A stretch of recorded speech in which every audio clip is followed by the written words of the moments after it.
Seize of communication क्या है? 7 seize of communication असल में ऐसे प्रिंसिपल्स हैं जिनको हम यूज़ करके अपनी कम्युनिकेशन को अफेक्टिव बना सकते हैं। अगर हमें अपनी कम्युनिकेशन को अफेक्टिव बनाना है तो हमें ये 7 सीज ऑफ कम्युनिकेशन यूज़ करने पड़ेंगे। 7 C's of communication is a list of principles that you should ensure all of your communication adhere to. हम अपने तमाम के तमाम कम्युनिकेशन के अंदर अगर इन प्रिंसिपल्स को लागू करेंगे, इनको इंश्योर करेंगे तो हम अपनी कम्युनिकेशन को अफेक्टिव बना सकते हैं। Their purpose is to help ensure that the person you are communicating with hears what you are trying to say. The 7 C's are clear, correct, complete, concrete, concise, considerate and courteous. अच्छा, जब आप 7 C's को follow करते हैं तो ये आपको इस बात की श्योरिटी देता है कि नेक्स्ट पर्सन जिससे आप इंटेंटली डिस्कशन कर रहे हैं वो आपकी बात को सुन रहा है, जो आप कहने की कोशिश कर रहे हैं। मतलब ये इफेक्टिवनेस एक पैदा करता है, इफेक्टिवनेस का एलिमेंट पैदा करता है।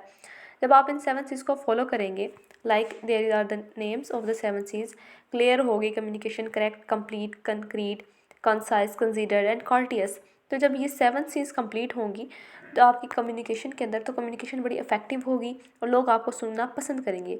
7 C's इंग्लिश के अंदर बहुत फेमस है, इनको स्पोकन की क्लासेस के अंदर, NBS इंग्लिश के अंदर एज ए सिलेबस भी पढ़ाया जाता है। फर्स्ट ऑफ ऑल जो है वो है क्लियर। दे आर द अच्छा, क्लैरिटी मल्टीपल स्टेजेस के ऊपर हो सकती है। फर्स्ट ऑफ ऑल तो क्लैरिटी, पर्पस के अंदर क्लैरिटी हो। पर्पस के अंदर क्लैरिटी से क्या मुराद है कि जो सुन रहे हैं और जो कह रहे हैं दोनों का पर्पस क्लियर होना चाहिए, कि पर्पस क्लियर हो। जो सुन रहा है उसको पता होना चाहिए कि मैंने जब सुनना है तो उससे मैं क्या गेन कर सकता हूँ और मैं क्या गेन नहीं कर सकता। तो पर्पस सुनने वाले का क्लियर हो और बोलने वाले का पर्पस भी क्लियर होना चाहिए कि वेदर मैं जो कुछ बोल रहा हूँ उसका पर्पस क्या है।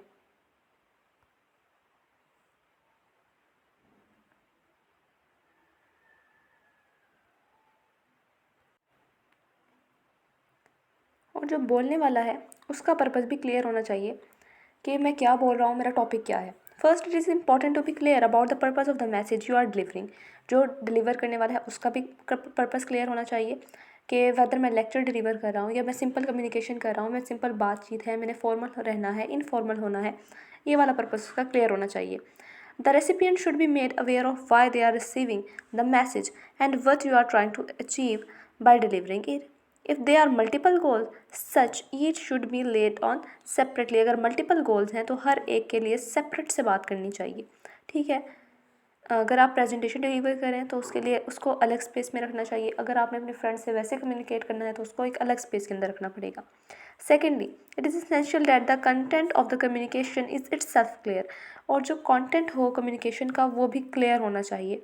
मीन डैट कि आपके पास जो इन्फॉर्मेशन होनी चाहिए वो कंफ्यूज इन्फॉर्मेशन ना हो।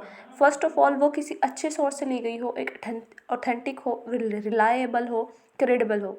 You should avoid the Jurgen, use simple language. और क्लियर करने के लिए मज़ीद ये कि आपकी लैंग्वेज सिंपल हो, क्लियर हो, ऑडिबल हो। अगर आप किसी माइक की में बोल रहे हैं तो वो माइक ऑडिबल होना चाहिए, जितने भी ऑडियंस हैं सबको आपकी वॉइस क्लियर पहुंचनी चाहिए।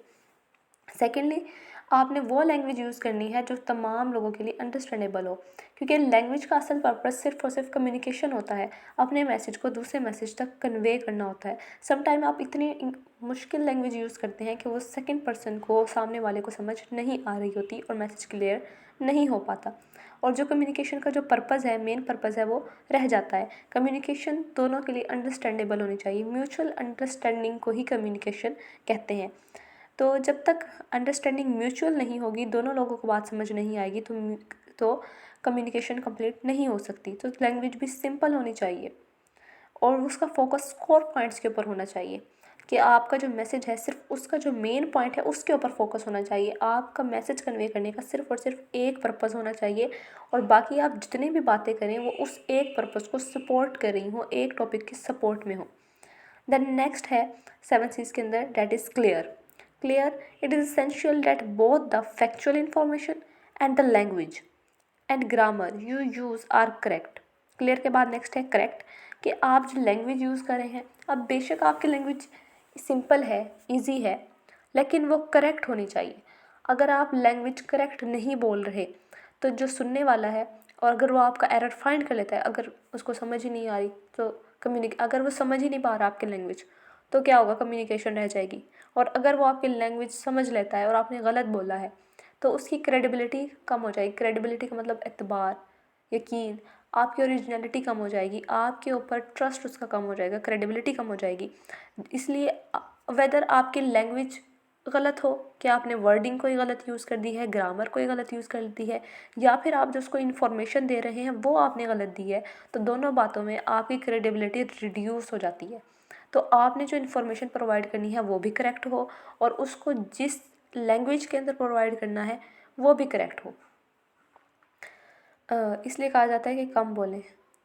Complete, complete is often one of the most important of the 7 C's of communication. Complete सबसे ज़्यादा इंपॉर्टेंट है 7 C's के अंदर। When creating a message, it is important to give the recipient all of the information they need to follow your line of reasoning and to reach the same conclusion you have. This level of detail will be different in different situation and you should adjust your communication accordingly. इसका मतलब क्या है कि आपने तमाम की तमाम information, जितने भी टॉपिक से रिलेटेड आपके पास है, वो तमाम की तमाम इन्फॉर्मेशन प्रोवाइड करने की कोशिश करनी है। ठीक है, जिस लाइन ऑफ रीजनिंग से आप सोच रहे हैं टॉपिक को, उस उतनी इन्फॉर्मेशन आपने सारी की सारी उसको प्रोवाइड कर देनी है। अगर आप अपनी सारी इन्फॉर्मेशन दूसरों को प्रोवाइड नहीं करते, अपने लिसनर्स को प्रोवाइड नहीं कर सकते, तो आप लिसनर से ये एक्सपेक्ट नहीं कर सकते कि वो आपके आर्ग्यू को मान लें।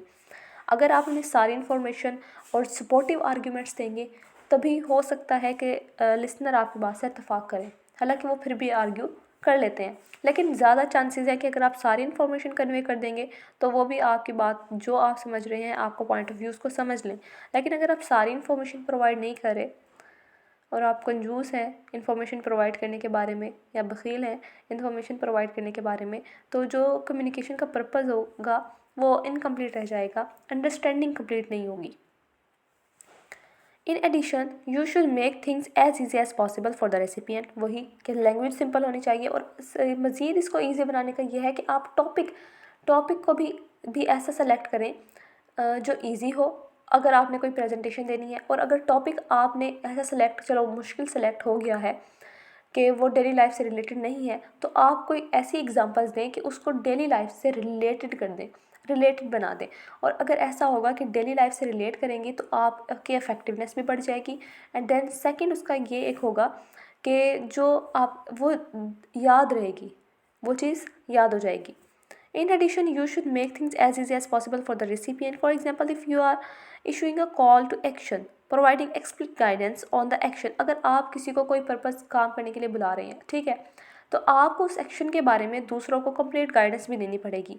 ठीक है, अगर आप किसी को कह रहे हैं कि मुझे पानी पिलाएं, लाइक, तो अगर वहाँ पर कोई गिलास नहीं है या पानी का नल नहीं है तो आपको उसके बारे में उसको कंप्लीट गाइडेंस भी देनी पड़ेगी। ठीक है, if you are calling for action तो आपको, लेकिन अगर आप रिक्वेस्ट करें तो वो केस अलग होता है, लेकिन मोस्टली आपको उसको गाइडेंस प्रोवाइड करनी पड़ेगी। Increasingly it's common to include things like the hyperlinks in written communications or to attach facts, both of which help audience access to a complete set of information। मतलब कि आपने written form के अंदर या example देकर daily life से उसको relate कर अपने मैसेज को क्लियर करने की कोशिश करनी है। That core communication focus on the core message, और एक ही मैसेज पर, मैसेज का जो एक टॉपिक है उसी के ऊपर फोकस्ड रहना है। ठीक है, देन नेक्स्ट है कंक्रीट। कंक्रीट क्या होता है? When shaping your communication, you must ensure that you are specific and the logic and message that you are using fit together। अच्छा, कंक्रीट का क्या मतलब होता है? कंक्रीट का मतलब होता है जो हम यूज़ करते हैं, कंक्रीट जो पत्थर होते हैं उनके लिए यूज़ करते हैं, मतलब रिजिड हो। आपने जो टॉपिक सेलेक्ट करना है उसके रिलेटेड जो इन्फॉर्मेशन के लिए आपने सपोर्टिव आर्ग्यूमेंट्स देने होते हैं वो रिजिड हो, वो आपके टॉपिक को सपोर्ट करें। कंक्रीट का मतलब है कि आपने जो आर्ग्यूमेंट्स देने हैं वो टॉपिक से रिलेटेड हो, और जो आर्ग्यूमेंट्स होने चाहिए वो भी सॉलिड हो, मतलब वो इररिफ्यूटेबल हो, कि कोई उनको रिफ्यूज़ ना कर सके। ठीक है। अब प्रॉपर आर्ग्यूमेंट्स देने हैं और क्रेडिबल भी होने चाहिए, किसी अच्छे सोर्स से हो, ऑथेंटिक सोर्स से हो, रिलायबल सोर्स से हो कि लोग उस पर ट्रस्ट कर सकें। फॉर एग्जांपल अगर आप डेली लाइफ में किस चीज़ को हराम हलाल बता रहे हैं तो आपको उसको जो है वो कुरान और हदीस से हवाला दे दें तो वो कंक्रीट हो जाएगी चीज़, ठीक है। देन नेक्स्ट है कॉन्साइज। कॉन्साइज का मतलब होता है मुख्तसर करना, यानी कि आपने अपने टॉपिक से स्टक रहना है, इधर उधर की बात नहीं करनी, अपने टॉपिक से ही रेलेवेंट जो है आपने आर्ग्यूमेंट्स भी देने हैं। अगर आप 10 वर्ड्स की बजाय 5 वर्ड में अपनी बात कंप्लीट कर सकते हैं तो आपने वो करनी है, यानी कि आपकी जो गुफ्तगू हो वो मुख्तसर हो लेकिन जामे हो, कॉम्प्रिहेंसिव हो, ठीक है। और एक ही बात को बार बार रिपीट नहीं करना। अगर आप सेम मैसेज को बार बार रिपीट करते हैं तो इफेक्टिवनेस डैमेज हो जाती है और ज़्यादा बोलने से ज़्यादा कन्फ्यूजन क्रिएट होती है, ठीक है। तो कन्फ्यूजन का जो रिस्क है उसको ख़त्म करना है। उसके बाद एक कर्टियस। कर्टियस से मुराद ये है एक पॉजिटिव आपका एक एटीट्यूड हो, पोलाइट हो आप। जैसे अगर आप प्रेजेंटेशन दे रहे हैं तो आपका रिस्पेक्टेड मैनर्स में आपने देनी है, आप दूसरे लोगों को भी कंसीडर करें और जो पॉजिटिव फेस इमेज है उसको डेवलप करके रखें। आपका इमेज फ्रेंडली हो, स्माइलिंग फेस हो, प्रोफेशनल एटीट्यूड हो, इनफॉर्मल होने की कोशिश ना करें, फॉर्मल रहें लेकिन पॉजिटिव रहें, स्माइलिंग एटीट्यूड हो।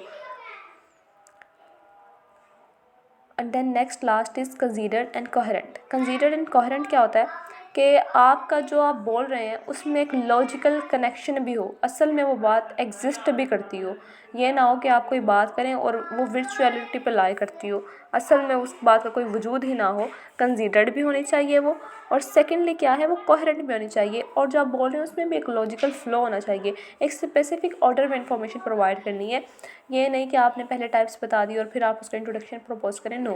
पहले इंट्रोडक्शन आएगा, फिर उसके बाद उसकी एक्सप्लेनेशन आएंगी, देन टाइप्स आएगी, एग्जांपल्स आएंगी। तो एक स्पेसिफिक फ्लो के अंदर डिलीवरी होनी चाहिए।